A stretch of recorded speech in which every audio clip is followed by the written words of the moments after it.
नमस्कार, मेरा नाम सुनील पंडित है और आप सभी का मैं शुक्रगुज़ार हूँ। आप सभी का मैं आभारी हूँ कि हर बार आप मुझे सुनना पसंद करते हैं और आप सोशल मीडिया पर, यूट्यूब प्लेटफॉर्म पर काफ़ी स्नेह प्यार देते रहते हैं। आज आपसे मुखातिब होने का मेरा एक नया टॉपिक है, एक नई वजह है जिसके बारे में मैं आपको बताने का कई दिनों से प्रयास कर रहा था, लेकिन आज मुझे एक माहौल मिला, एक मुझे हिम्मत मिली, एक मेरे दिमाग में थॉट आया कि भाई मुझे इस चीज़ को लेकर आपको बताना चाहिए इस बारे में। ये जो चीज़ हैं ये कहीं ना कहीं विलुप्त होने के कगार पर खड़ी हैं।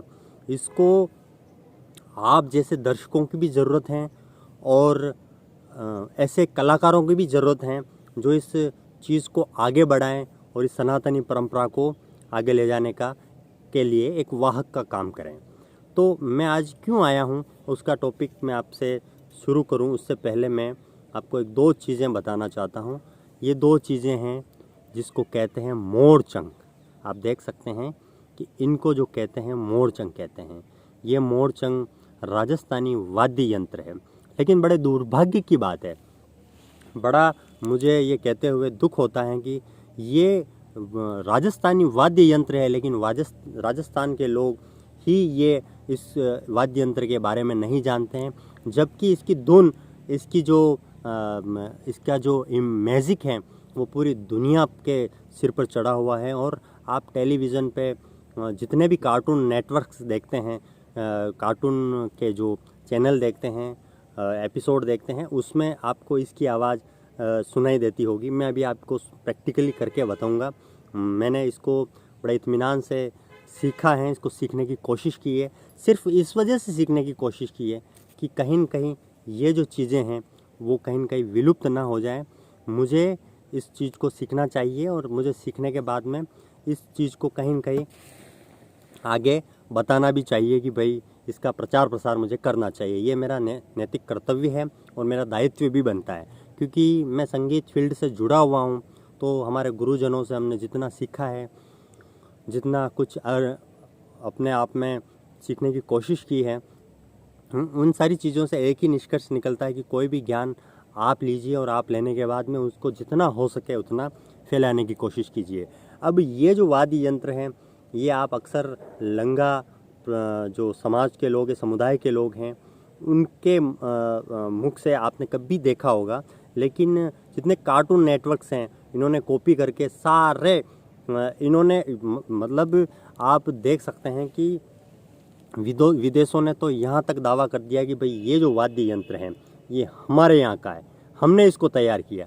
बाकी मैं आपको इसका प्रमाण बताऊं कि किस तरह से ये अपना है, किस तरह से हमारी धरती पर इसका आविष्कार हुआ है। उसका एक प्रमाण ये मिलता है कि एक भगवान की एक आरती आती है, उसमें इसका जिक्र आता है, उसमें एक छोटी सी लाइन आती है। मुझे कभी लगा, मुझे कभी मिली तो मैं आपके साथ में ज़रूर शेयर करूंगा प्रमाण के साथ में। उसमें ये लाइन आती है कि बजे मुरचंग, जिस झालर, ढोल, नंगारे जिसका जिक्र आता है, उसके बीच में जिस जगह मुरचंग का जिक्र आता है, वो मुरचंग बेसिकली यही वो मुरचंग है जिसके बजाने से भगवान प्रसन्न होते हैं और भगवान की जो आरती में भी इसका उपयोग किया जाता है। अब इसको क्यों बजाना चाहिए, क्यों इसके बारे में जानना चाहिए, क्या है, तमाम जानकारी मैं इस छोटे से वीडियो के माध्यम से आपको बताने की कोशिश करूँगा। अमूमन आप देखेंगे कि लकवा जो होता है, मुझे भी किसी ने बताया है, क्योंकि मैं एक डॉक्टर तो नहीं हूँ, लेकिन जहाँ तक मैं समझ पाया हूँ, अमूमन लकवा जो होता है वो यहाँ इस जगह से अटैक करता है, यहाँ से लकवे की शुरुआत होती है, ऐसा मैंने सुना है। तो मोरचंग का ये है कि मोरचंग आपके माउथ की एक्सरसाइज को ऐसी कंटिन्यूटी, ऐसी उसमें जान देता है कि आपकी जो यहाँ की जो नसें हैं वो कभी मृत नहीं होती और आपको लकवा मारने के जो चांसेस होते हैं कम से कम हो जाते हैं। वैसे भी हमने देखा है कि संगीत के इंस्ट्रूमेंट और संगीत का सानिध्य मात्र से कई तरह के इलाज होते हैं, कई तरह के इलाज हुए हैं। मैं आपका इसकी एक सीरीज़ में आपको कंटिन्यूटी के साथ में आपको मैं बताने की कोशिश करूँगा कि किस किस बड़े जो कलाकार थे उन्होंने इस पर प्रैक्टिकली करके देखा और क्या क्या हुआ। खैर ये एक अलग विषय है, लेकिन हमारा विषय ये है कि ये आपके माउथ की जो एक्सरसाइज है उसको इतनी ज़बरदस्त तरीके से करता है, क्योंकि ये बेसिकली मुंह से बजता है। मैं आपको एक छोटा सा इसका एक टुकड़ा बजा के बता देता हूँ, फिर हम आगे चलेंगे इस टॉपिक के साथ में। ये बेसिकली ये इसका मुंह है, ऐसे यूँ करके ऐसे करके यहाँ उंगली इस टाइप से रख के इसको ये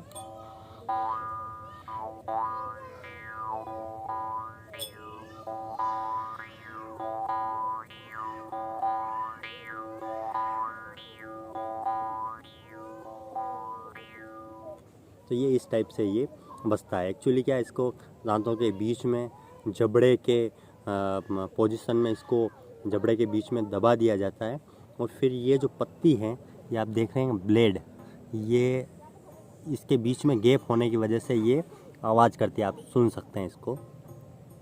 ये इसमें कंपन होता है और कंपन से उसमें जो इसकी वॉइस है वो क्रिएट होती है और वो हमें सुनाई देती है यूनिक तरीके से। इस वाद्य यंत्र को अम्मन गाड़िया लोहार परिवार जो हैं लोहे का काम करने वाले होते हैं वो अच्छे से बना सकते हैं। इन पर विदेशों ने तो इतना एक्सपेरिमेंट किया कि कम से कम मैंने एक वीडियो में देखा 1000 तरह के एक बंदे ने मोरचंग बनाए, अलग अलग तरह के, छोटे बड़े करके, जितने भी उसको यूनिक स्टाइल से उसको यहाँ पे नक्काशी करके जितने भी कला थी उसमें उसने डाल कर 1000 तरह के उन्होंने मोरचंग बनाए। तो विदेशों में ये मोरचंग है काफ़ी पॉपुलर होता जा रहा है, और हमारे जो राजस्थान में है वो सिर्फ लंगा समुदाय को हम छोड़ दें, लंगा समुदाय के पास में ये ज़रूर मिलेगा, क्योंकि उनका जो बेसिकली उनको महारत हासिल है इसमें और वो इसको अच्छे से बजाना जानते हैं। अब ये आती है कि ये मिलता कितने का है, कहाँ मिलता है, ये आपको वैसे आसपास आपके यहाँ मिलेगा नहीं, लेकिन जैसलमेर साइड में इसका बनाने का काम जो गाड़िया लोहार परिवार होते हैं वो करते हैं। और उसको ऐसे नहीं कि भाई कि ये लोहे का जो है ऐसा बना के और रख दिया, तो ऐसा नहीं होता है। इसको बड़े बनाने की एक कारीगरी होती है, एक टेक्निक होती है, उसके ज़रिए ये बनाने की कोशिश करते हैं, बनाकर हमें प्रेजेंट करते हैं। अब ये मोरचंग जो हैं वो इसमें स्वर नहीं निकलता है, इसमें ताल निकलती है। जैसे ताल का मतलब ये है कि आपने तबला सुना होगा, आपने ढोलक सुनी होगी, जिस तरह से ताल निकलती है, मतलब ढोलक में जिस तरह का जो बेस होता है, ताल होती है, उस टाइप का इसमें निकलता है। आप ये सुन सकते हैं।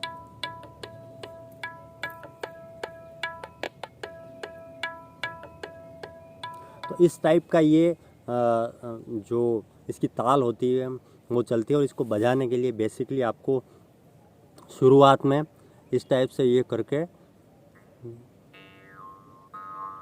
अमूमन इसमें क्या ये पत्ती होती है, इसमें जुबान कटने का काफ़ी रहता है, हालांकि कटती नहीं है, लेकिन अगर आप ध्यान न रखो तो आपकी जुबान को जो है वो कहीं न कहीं आपको चोट पहुंच सकती है, उसका ख्याल रखें। लेकिन आप धीरे धीरे जब इसकी प्रैक्टिस करेंगे, जब धीरे धीरे आ जाएगा तो आपकी जुबान ऑटोमेटिकली पीछे हट जाएगी। और बेसिकली होता क्या है कि इसका जुबान से, अगर आप जुबान को बिल्कुल सीध में रख दो, एक जगह रख दो, तो बजाना इम्पॉसिबल है, क्योंकि ताल के लिए टक टक टक जुबान को ऊपर नीचे, आड़े तिरछी, अलग अलग, जैसी जैसी आपकी वॉइस चाहिए वैसा वैसा आपको जुबान को आप देना पड़ेगा कि भाई किस जगह रखनी है।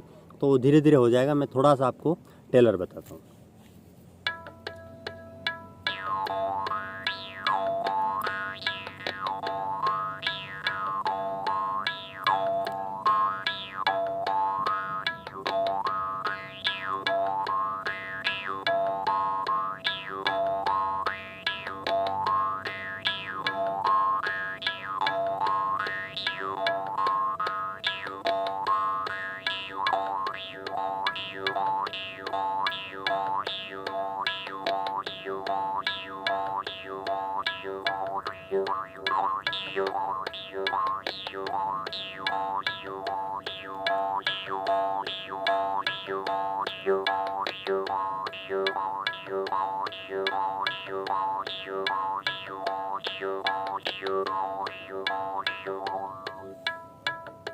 और एक विशेष बात ये है कि आप इसको जब तक नहीं बजा सकते हैं जब तक आपको ताल का नॉलेज नहीं है, जब तक आपके दिमाग में गिनती जो ताल हैं, ताल की गिनती है, जो ताल का स्ट्रक्चर है, जब तक आपके दिमाग में नहीं बैठेगा, जैसे 1 2 3 4 1 2 3 4 1 2 3 4 1 2 3 4 1 2 3 4, ये जितने भी ताल संबंधित जो चाहे ढोलक है, चाहे तबला है, ड्रम है, जितने भी जो चीज़ें हैं, तो उसमें बेसिकली ये होता है कि वो ताल पर बेस्ड होते हैं। जैसे ही ताल का नॉलेज, ताल छूटी तो आपका जो वाद्य यंत्र है, आप वापस, जैसे सांप सीढ़ी का खेल होता है कि आप 99 पर पहुंच के वापस 0 पर आ सकते हैं, तो ऐसे ही है कि जैसे एक ताल भी आपके दिमाग से छूटी और आप वो पूरा मिस कर जाएंगे। तो सबसे पहले आपको सीखने के लिए आपको जो है ताल, आपके मोबाइल में इस तरह के ऐप्स वगैरह होते हैं, उससे या मेट्रोनॉम्स के ज़रिए आप ऐप के ज़रिए आप उसको सुन सकते हैं और आपके दिमाग में एक तरह की गिनती होती है, फास्ट धीरे, एक ता धिन धिन धा धा धिन धिन धा धा तिन तिन ता धिन धिन धा, इस टाइप का ये एक ताल है। तो इस टाइप का आपके दिमाग में कंटिन्यूटी यूँ नहीं कि भाई धीरे जा रहा है, ज़्यादा जा रहा है, इसमें आपको 1 गुण 2 गुण 3 गुण 4 गुण इतना तक करके फास्ट जाना पड़ता है। तो मुझे उम्मीद है कि आपको ये जानकारी है वो पसंद आई होगी। तब तक के लिए दीजिए इजाज़त। शुक्रिया, आभार, धन्यवाद।